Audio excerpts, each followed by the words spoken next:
Django Unchained opens in theaters today, but the big screen isn't the only way to see the newest work by Quentin Tarantino.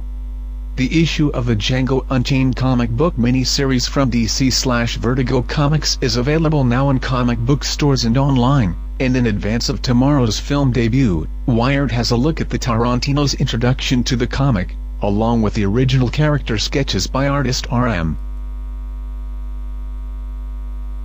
Guerra and a 6-page preview of the first issue. The comic is an incredibly faithful adaptation of Tarantino's movie script. The first issue is the first few scenes of the film, almost line for line.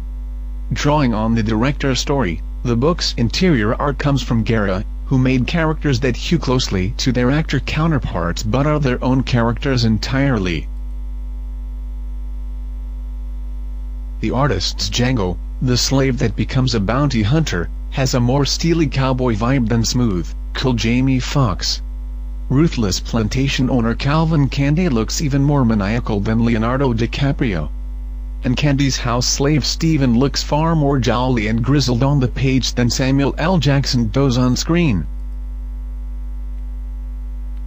Growing up, I read the adventures of Kid Cold Outlaw, Tomahawk, the Rawhide Kid, B.A.T. Lash, and especially Yang, which was basically the Kung Fu TV show done as a comic, and Gunhawks featuring Reno Jones a Jim Brown stand-in and Kid Cassidy a David Cassidy stand-in, which for my money was the greatest blaxploitation western ever made, Tarantino says in the first issue's intro.